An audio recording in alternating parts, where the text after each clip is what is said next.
Welcome to the next show, and welcome Monique to Hamburg. Thank you. Great to have you here. Good to be here. Today we want to talk about e-commerce, especially about commerce in China, and it often feels that China is way ahead of everything that's happening in Europe. From AI applied to user data collected, over to all kinds of digital services, to drone delivery and robots, automated supply chains, facial recognition. I could go on and on, personalized offerings. That are very special in China. And I don't say that we want to copy everything that is happening over there, but it's very interesting to see what is happening in that space. And we will talk about this with Ashley. Who is she? Super excited to have her on the show. Ashley Dudarenok, she's based there. She's been following Chinese developments for 15 years, and she's, observing everything that's happening. And one thing, it's not even new tech, it's the tech we know but applied on such a massive scale that it actually is a new form of retail that actually also influences what's happening in non-digital formats. So we're going to listen to that, and she's got some examples. You will be surprised. Yeah, I saw her post about 6G the other day on LinkedIn, and I thought, 6G, we're still at 5G, trying to figure that out.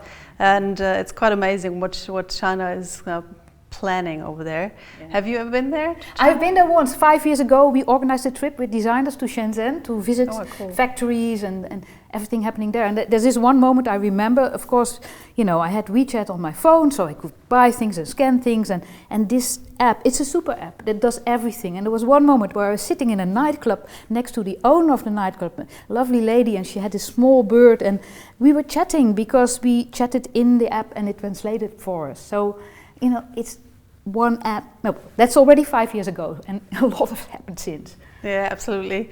And I think David will tell us a bit more about this space, what is happening. David is our keynote in residency, and before we dive into the conversation with Ashley, he will share his thought with you. So welcome, David, from London. Great to have you here. Hey, David. Thanks, Ina. My thought this week is about AI and the future of conversation, the future of social interaction, really. Close to the beginning of this year, I saw something remarkable. Google released the text of a conversation conducted by its AI, Lambda, which is an AI language model, a conversation between Lambda and a human.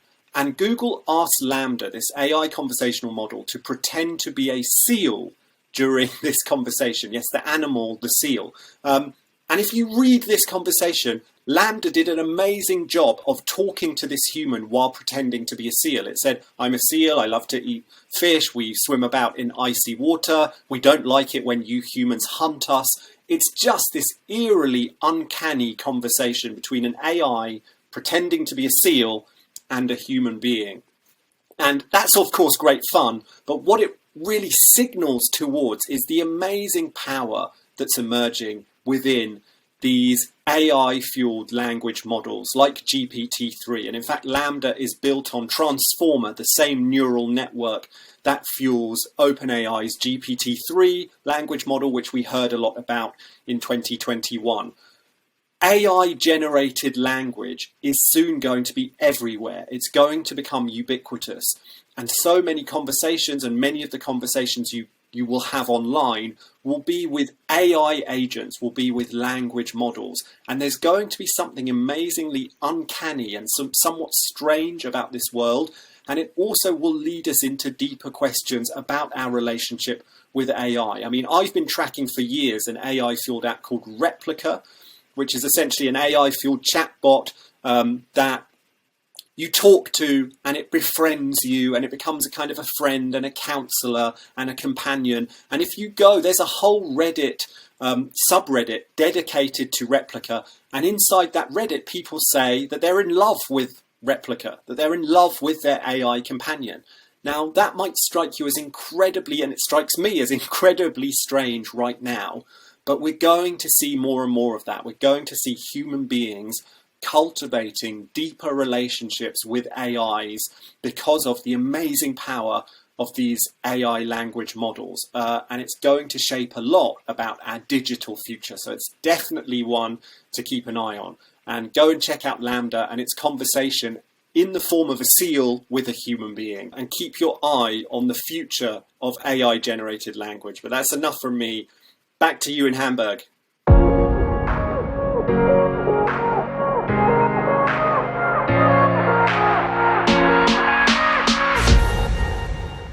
We have a very special guest for this show, and that's Ashley Dudarenok, and she's based in Hong Kong, observing what's happening in the e-commerce space in China. And I've been following her for a long time, especially on LinkedIn, and she always shares such, lovely videos and ideas, and she's very generous with her knowledge about the Chinese e-commerce market. Today we're going to interview her about what's going on in China and what this new type of commerce means for the rest of the world as well. And we're also going to hone in on some of the trends in China this year. So, Ashley, welcome. Welcome to the next show.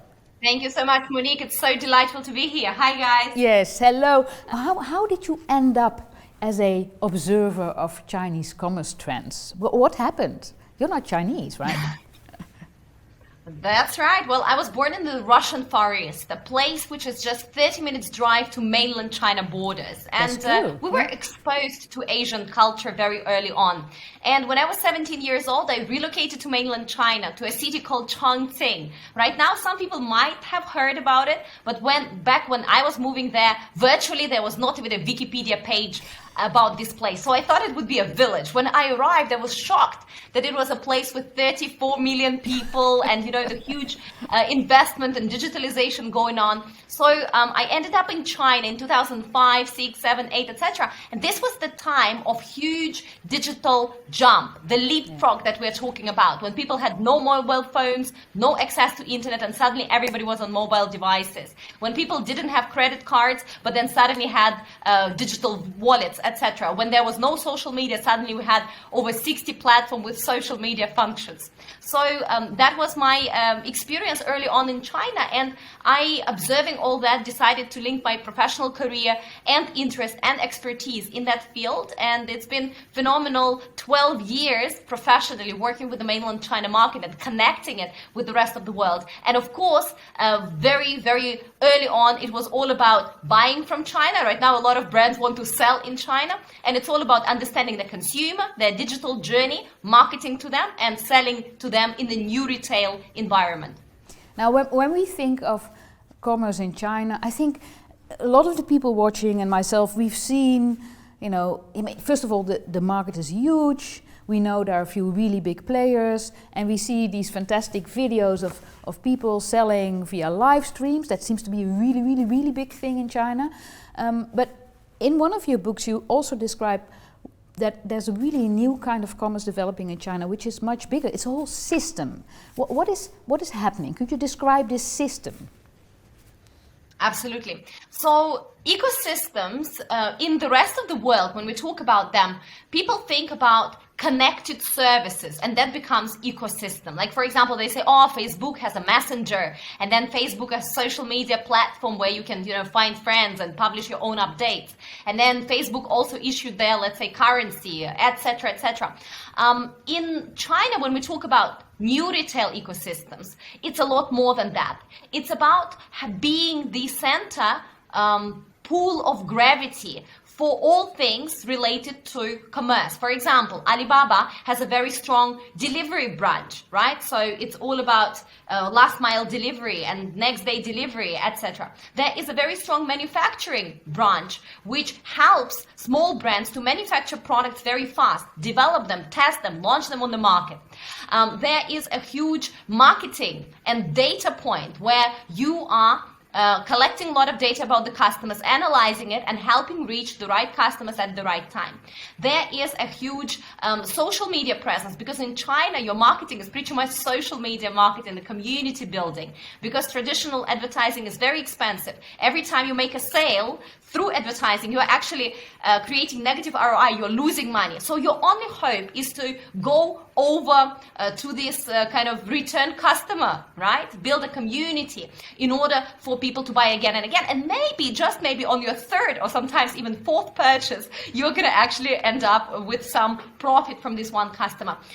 Plus, there are, of course, a lot of hardware, software capabilities. You are becoming essentially a tech company, and this tech company is operating across all these different categories. Right now, there is a new kind of extension into the ecosystem, which is, we call it extended reality. Some say gaming, some say metaverse. Metaverse is just a very overused and hot and, let's say, buzzy word right now. But in reality, it is gamifying online and offline experiences. So in order, in China at least, to be called an ecosystem, you need to actually be playing in all these 8 to 9 buckets. Your main capability, your main expertise is data collection and analysis. And then you must be ventured one way or another into social media, into delivery, into manufacturing, into payments, etc., etc. So that is what ecosystem in China terms. And indeed, these ecosystems were emerging in China because of its unique environment, because of the way tech is set up and supported. And there is not one, but a few tech giants in China. With their ecosystems such as Alibaba, there's Jingdong plus Tencent, there's ByteDance, there is Meituan, Dianping, etc. So there's a few of them, each with their own expertise and starting point. They're not exactly the same. And this model is definitely something very exciting for the rest of the world. So the rest of the world is learning from this model. And of course, Chinese tech companies, Chinese new retail ecosystems are actually bringing this expertise and bringing their ecosystems to places outside of mainland China. For example, they're expanding into Southeast Asia, Latin America, the Russian-speaking world, later on Africa, etc. So by some estimates, by 2050, 70 to 75% of global population will be purchasing products one way or another. I can tell you from experience that even a small country like the Netherlands, I mean, next to my office an Ogama shop is setting up, so it's a huge robot-operated shop, which is also a place where people will go to see the robots at work. It's sort of an attraction, and I really realized how big it was when I hear my 2 teenagers talking on the internet with people in Hong Kong who check the stuff they ordered from China to check if it's all right and it can be processed. And it's like, it's my 15-year-old is doing international business with a factory. I don't know. It's very interesting to see. Going back to that system, you describe a system with a few giant companies in a huge market anyway. But at the heart of the systems is it's a tech system. It's data collection, it's artificial intelligence, machine learning, and those systems, this digital driver now is also transforming experiences in the real world. Because maybe you could give me one example. I was reading in your book about what is the Fresh Hippo example, for instance, where a shop really is connected to a digital system in a way that we here actually don't have, where you can order online and in the shop, and maybe you can describe that experience, how connected it is to the digital system behind the shop. Absolutely. So Fresh Hippo is the Chinese Alibaba's essentially supermarket, and they are not unique right now. For example, Jingdong has opened already years ago their own version of it, which is called 7 Fresh, and many other tech companies, new retail companies ventured into that. Why groceries? Well, the answer is obvious. Chinese tech giants need to test. They need to have high volume, high frequency purchasing and transaction. And what do Chinese people buy all the time, just like any other people in the world? Well, food, right? No matter what, you need to buy food, you need to buy groceries. So it's high frequency, and you can, in the physical location, collect a lot of data. So remember one thing, when we talk about online to offline, this merger of new retail, true new retail, our offline location is not just the place where we display products, where we introduce new brands and new experiences. It's also a place where we can collect a completely different quality of data. Online, you can just know, whether the person looked at the picture, clicked the picture, whether they put it into their cart, or whether they checked out or not. But on offline, you can see whether the person came alone or with a friend, whether the person is smiling looking at the shelf or not, whether the person found that the price is ridiculous or outrageous, etc., etc. So you can collect a lot more data. And of course, over time, you can learn about the type of products that people are buying and are interested in. So each Fresh Hippo store is serving a location of about 3 kilometers. And within that location, they're learning about the preferences of people. What are these people buying on other Alibaba platforms such as Taobao or Tmall? What are they buying when they come to Fresh Hippo stores? What in general are they interested in? And then the selection of the products, the layout of the store, the colors that are used, etc., etc. They are all adjusted to fit this specific community, because communities are different across not only China being a big country, but also within even the same city. So when you come into a Fresh Hippo or 7 Fresh supermarket, which is a digital supermarket, and of course there are many, many others, essentially you scan the QR code, or right now you can just scan your face. When you scan your face, you're opening your wallet, right? If you scan a QR code, that means you just entered in, and this is also like basically identify who you are and open up your wallet. Then you select different products. All of the price tags on the shelves are digital, so they're changing real time. If, for example, we have an online promotion, buy 2 get 1 free, and it just went online 20 minutes ago, you in the offline store will be able to experience it right away. At the same time, there are some systems in some of these supermarkets where you, for example, have the online presence. For instance, you purchased a pillow yesterday online, and today you are in the offline store and you're looking at the blanket. So they will tell you, you purchased that pillow or you put it in your cart, and if you buy this blanket right now here, actually that pillow will also come with a discount. So it's a completely different merge of experiences. And when you put, for instance, this product into your cart, you can also see, sometimes we have the smart carts in some of these supermarkets. Sometimes we need to scan a QR code in order to see more information about how to cook it, how to use it, how much does it cost, what else comes together with it, etc., etc. You can, of course, go and try out some of the things also in the virtual trial rooms. And in the supermarkets, we don't have that, but in many other new retail stores, we have that option. If they don't have your size, your color, etc., you can just order it home. And when you are purchasing in supermarkets, they can also cook for you, and actually you can place an order, exit it, and in 30 minutes the order can be at your doorstep. So you don't even have to carry your groceries. Or you can order online. For instance, you constantly every weekend buy this certain collection of products. You can just click with one button, reorder it again, and again it will be with you within about 30 minutes. You can even buy 1 can of Coke, just single 1 can of Coke, and it will still be with you within half an hour for free.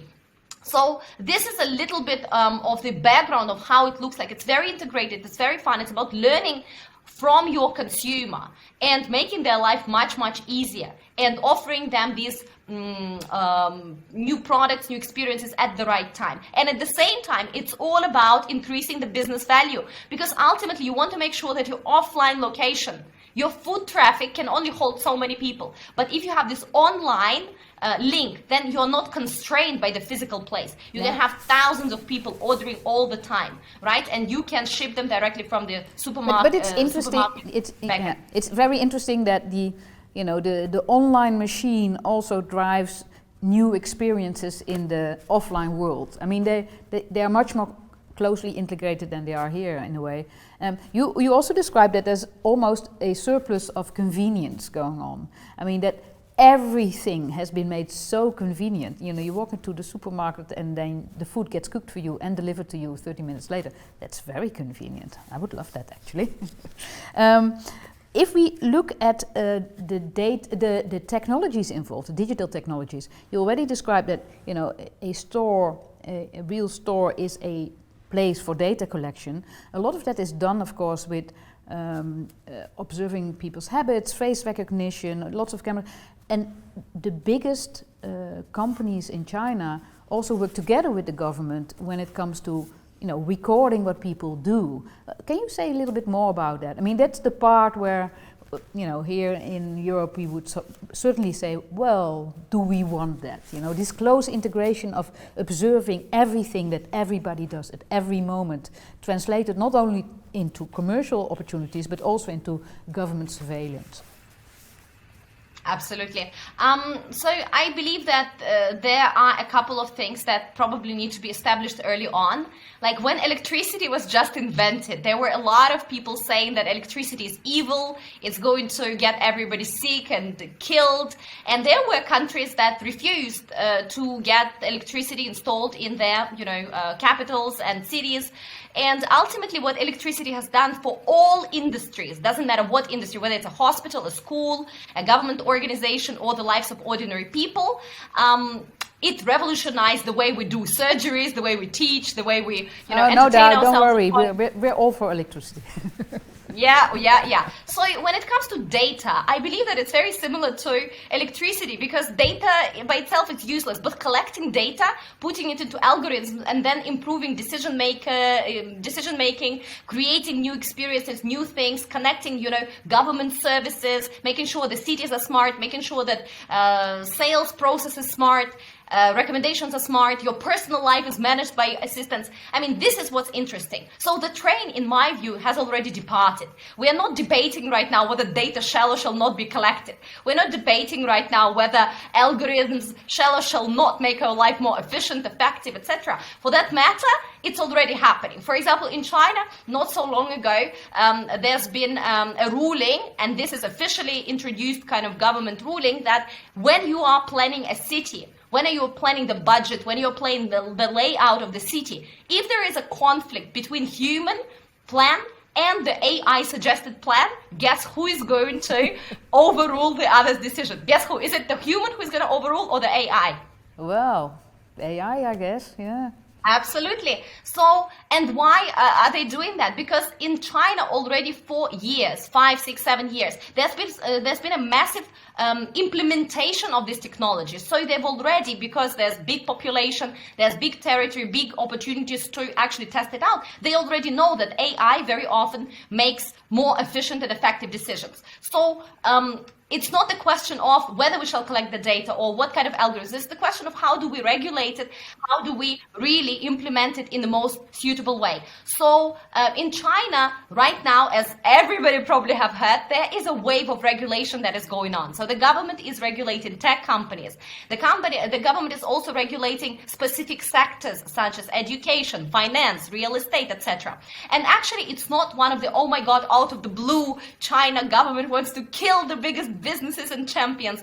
Don't fall for these big headlines that sometimes media wants us to consume, but rather China has announced that there's going to be a 3 years, 36 months of regulation. And they already identified that there will be 3 buckets. One bucket is non-compete. So in other words, monopolies, right? Building and basically unfair competition, right? Asking, for example, a merchant to choose one platform and not be on competing platforms. So this is area number 1. Number 2 area is privacy and data protection, exactly what you're talking about, right? So there are thousands of apps in China that with one click scroll all of your WeChat content, your messages, your bio. I mean, it's crazy. So this app that you downloaded in order to, I don't know, play jokes on your friend and mimic his or her faces, suddenly can basically have half of your life for the past decade in just one click. So the regulations are needed. And number 3, China is going to also regulate, as I mentioned, specific industries such as plastic surgery or education, extracurriculum, etc. So there is a unique relationship in China between the people that trust that technology is generally for good, and collecting data is necessary in order to improve life. And I think in Europe and in many other Western countries, there's a basic fear that if data is being collected, we're just going to be spammed more. There's going to be no improvement in the quality of life. In China, they've seen once I submit data, my life is actually becoming easier. For example, you are in the airport in China, with your face, you can board the plane. You don't need the little ticket to tell you go to gate A, B, C. So it becomes more efficient. You can even apply for divorce by shaking your phone together with your husband or wife. And then a month later, I'm not kidding you, this is the fact. You shake the phone, in 1 month you need to come up and confirm that you have. What if you accidentally? Oh gosh. Yes, yeah, hide your phone, guys, hide your phones. But what I am saying is that there is a unique kind of trust and also experience by Chinese netizens that data, yes, it's kind of scary how much everybody knows about you, but at the same time it's efficient and fast, and this is the future. Plus, China has very unique governmental direction. Very few companies in the world, first of all, have such a big vision for where they want to be in not only 3 years, right? Because we think of in presidential 30 years ahead, Exactly, like, oh my God, my term is 4 years. What am I going to do in those 4 years? Well, I'm sorry, no empire, no country, no sustainable things were built in 4 years. You need to think in 50, 100 years, I do not know, or maybe even more. So Chinese government has this ability to think long term, and the bets that they are putting on technology, on AI, on developing hardware, software, smart cities, etc., are more long term, and that is why they are able to kind of guide the whole market, including tech companies, including entrepreneurs, including consumers, right, the people, also in that direction. And finally, they have this unique, of course, collection of Chinese tech giants.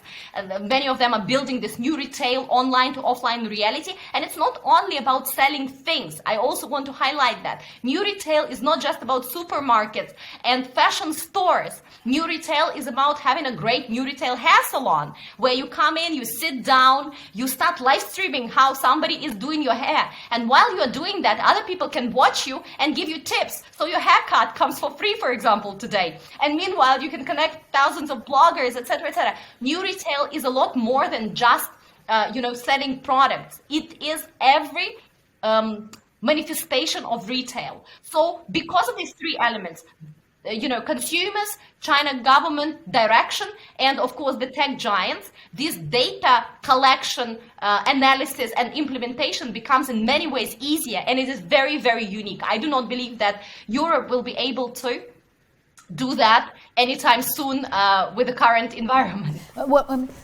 I want to move also like how this has changed the people in China and how they behave. But let's first, last question on the technology side of things. I know China has a huge AI hub and was doing world-leading work in AI.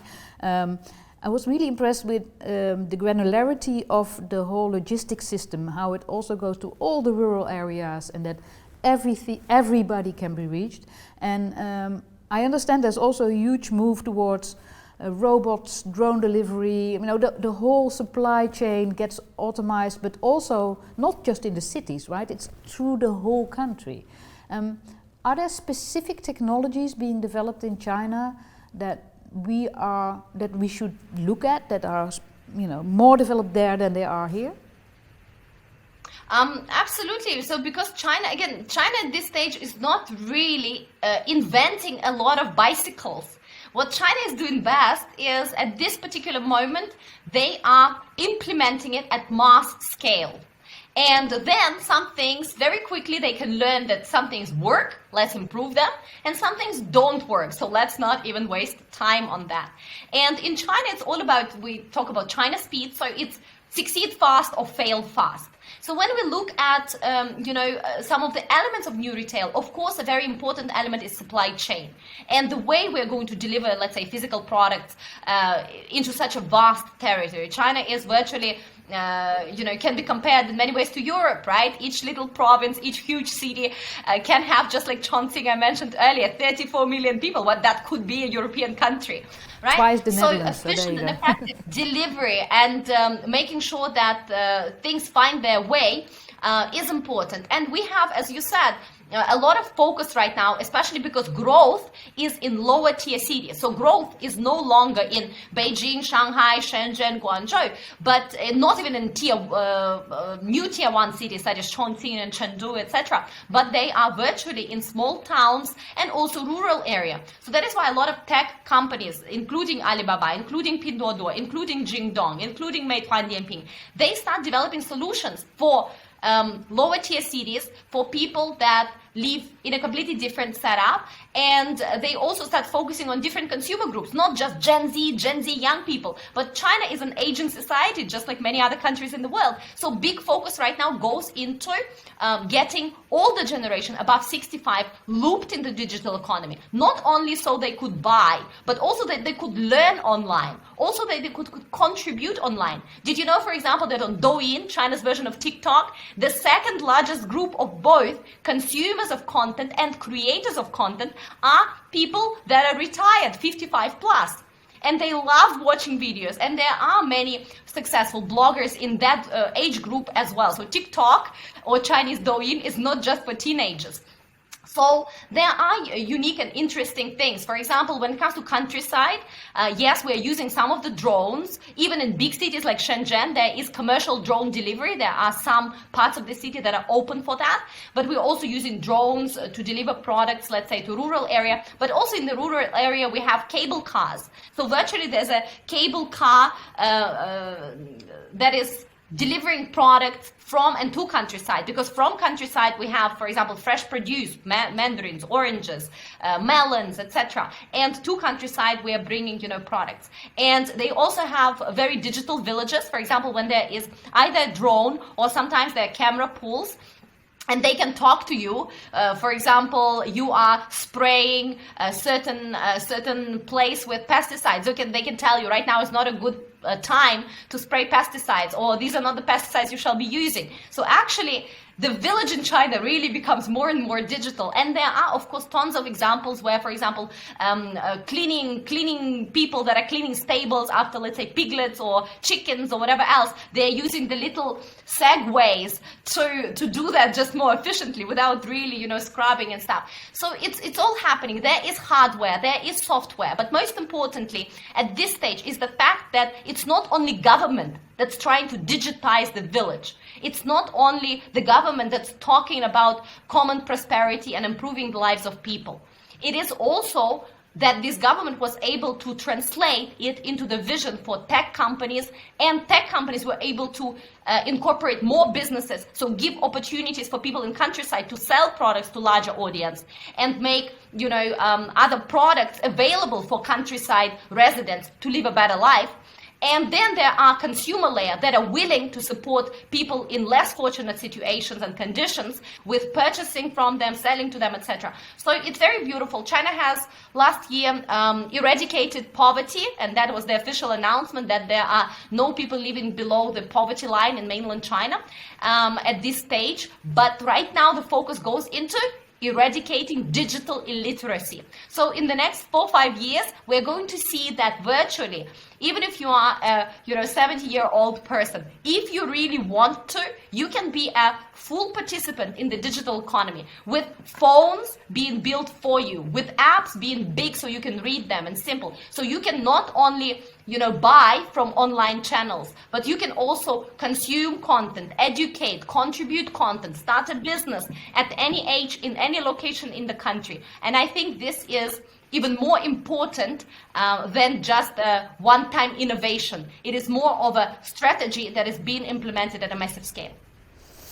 Well, thank you. This is such a fascinating view in a country which has a digital transformation that's based on a very long time view, but does this by continuous reiteration. So the speed is enormous. It's a long time view, but the speed of the changes is so fast. And the things are being tested so often. I want to close it off with how has you've been there for 15 years, and China has changed enormously. And what has this meant for the people in China? How has this changed their traditions? How has this, what is it that they now are excited about? What do they do? How has their daily life changed? Well, I think the changes are, of course, profound. The most important thing is probably to look at the lived change index. And this is the index that essentially introduces, in the past 30 years, how are you, what are you expecting your life to be like in another generation? So in other words, your generation versus your parents' generation, how much better do you think your life shall be than their generation, right? So in most countries in the world, the index is about like 2 times, 4 times. In India, is like 8 times. In China, over the past 30 years, that index is 34 times. So you can see that, of course, the last 30 years of China's history have been unprecedented. People went from being in a very modest circumstances with barely running water in some places and barely electricity to being one of the most digitally advanced nations with, live streamers selling rockets and, being able to board the plane with just your face and divorce your husband by shaking your phone. This is a huge change. And of course, China is powered in many, many ways by this optimism of the consumers that have seen that the life in the past 30 years have only been better and better and better and better. So the expectation for the future is very positive. And that's a sharp contrast to what's happening in the rest of the world, because for some reason, right, the rest of the world is a little bit less optimistic about how the future is going to turn out.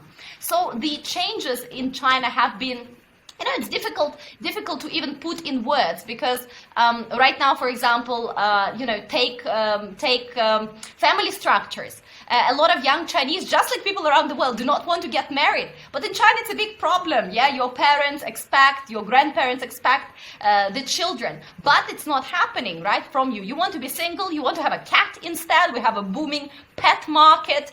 We have an interesting dating kind of situation where, for example, you can go to some stores online or offline and get a blind box. Inside that little box, inside that little tube, there is a name and the contact number of a person of the opposite sex. So essentially, this is like a blind dating thing, and you can start messaging. And you just go to a store to buy your blind box. Yeah, you exactly, and you can spend like 100 RMB. So you just buy a contact of another person who is interested in chatting, etc. And of course, it changes the way, for example, elderly need to behave. So right now, when you do not have grandchildren, when you know that it's okay to be, to be different and to be single, then as a grandparent, you also need to occupy your time with something. So you start recording Douyin videos, you move, and this is a crazy idea for many Chinese, even 15 years ago, you move into a house, into a villa, together with your other elderly couple friends. So imagine these 2 elderly couples moving together into a bigger villa, and they go to the park every day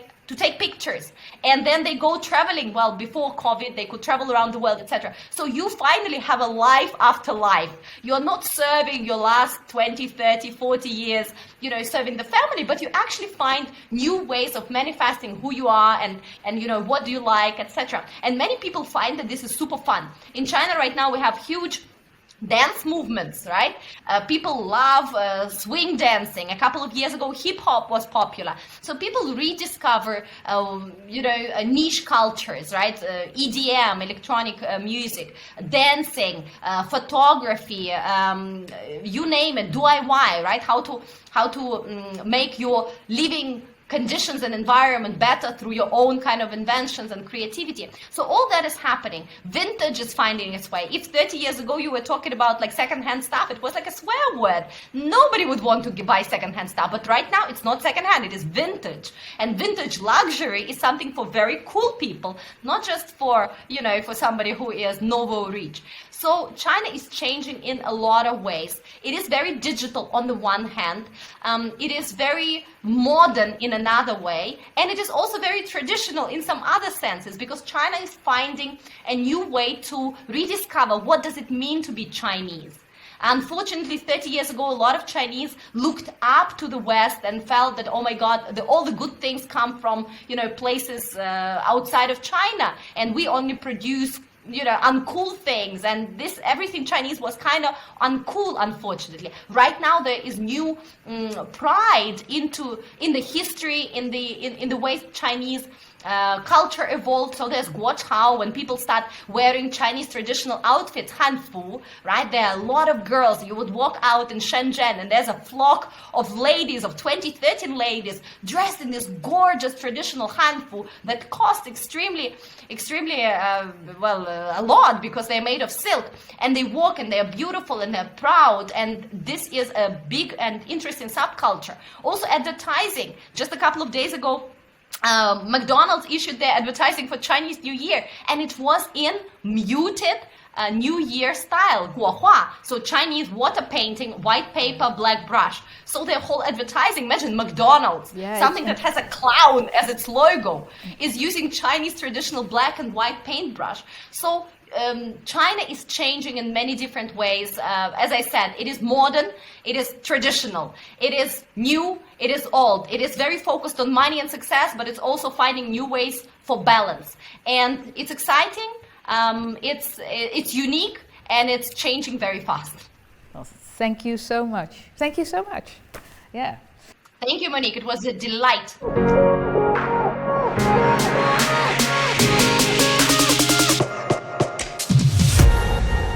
Ashley, we're going to another planet with 1,000 people.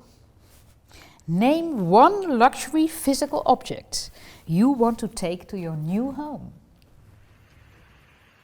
Well, I'm going to take one of these traditional Chinese vases. I absolutely love Chinese traditional culture. Let me just show you this gorgeousness. Oh. And I think that, you know, bringing something from the past that has history, that has value, and that also has meaning. In China, this means ping, which is basically the bottle, the vessel, and it also means calmness and everything is going to be fine, right? So it has the meaning as well. I think that would be very, very meaningful on a new planet with only 1,000 people. And besides that, it has all the beautiful colors, which is yellow and pink, and as you see, blue. So I believe that colors are also a way to communicate energy and happiness. So the more colors and the brighter colors, the better for me personally. So that would be my luxury object from the past that I would take with me. Oh, pack it carefully because we wanted to get there safely. The next question. Which book should everyone read before boarding that space shuttle? You know, 1,000 people go on this long, long trip. Which book should they read first? I think there's a gorgeous book which is called Guns, Germs and Steel that everybody shall read, no matter whether they're boarding the shuttle or they decided to stay on Earth.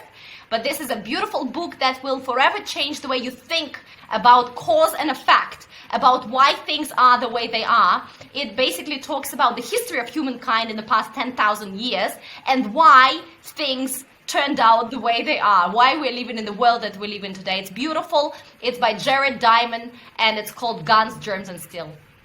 Thank you so much. Third question. Name one exceptional person who should qualify to be among those 1,000 people. Not your family, not your friends. One exceptional person, anybody on the whole wide world you could take along on that trip. Well, I think out of those alive, there can be tons and tons of beautiful entrepreneurs. I personally like positive and happy people that have achieved a lot and also were able to charge others. So I think Richard Branson would be a great example. You know, somebody who lives life on his own terms. He's very energetic, very happy, very positive, and he was able to create a culture and inspiration around him to allow others to thrive as entrepreneurs. And Sarah Blakely, the founder of Spanx, she is a close friend of Richard, and she is also a very kind of sunny and energetic person. So I think these two shall be easy choices. And if we are surrounded by people like that, you know, those 1,000 people that are relocating to a new planet will have inspiration, joy, energy, and of course people with experience to make things happen. So just like Richard says, screw it, let's do it. That's exactly what you need on a new planet. And he loves flying, so there you go. All right, create one law that bans something for the new planet forever. And that killing is already forbidden, but one law. Absolutely. I would personally ban negative news, like the news with a negative spin, because I believe that we need to actually, every time we present a story, what touches us psychologically is the fear. That is why the news companies, they are essentially getting our attention, right? And in order to get more of our attention, they are putting very often a negative and scary and kind of, my God, doomsday spin on everything they are reporting to us. And I believe that while it is a very effective technique to attract our attention and get us, scared and depressed and glued to our TV screens or mobile devices, I think that it's not very fit for 21st or 22nd century. We need to change it, and I would ban putting negative spin on it. If there is something bad that happened, let's report it as a fact, and then look at it productively on how can we move past it and what could be a solution and what is essentially what have we learned from this experience or how can we fix it, rather than just fuel up the fear and unproductive behavior. Ooh, I think that's going to be really, really hard, human nature and all that. But anyway, last question. Name one tradition from planet Earth that should be replicated on your new planet. What tradition?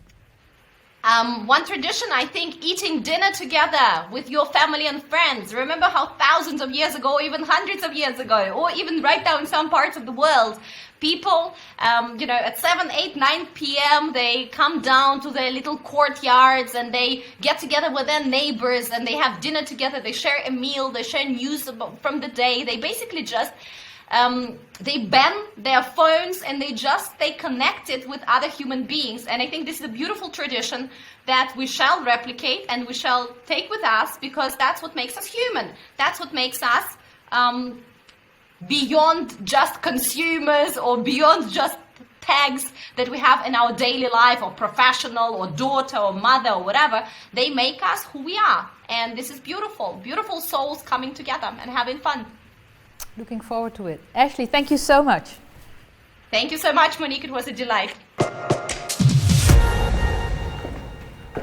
Thank you so much for the fascinating conversation, and also thank you for watching today. If you want to learn more about the next conference or watch any other of our videos, please visit nextconf.eu. Finally, I'd like to thank our partners, Accenture Interactive, Factor 3 and T3N for their support. Hope to see you next time. Bye bye.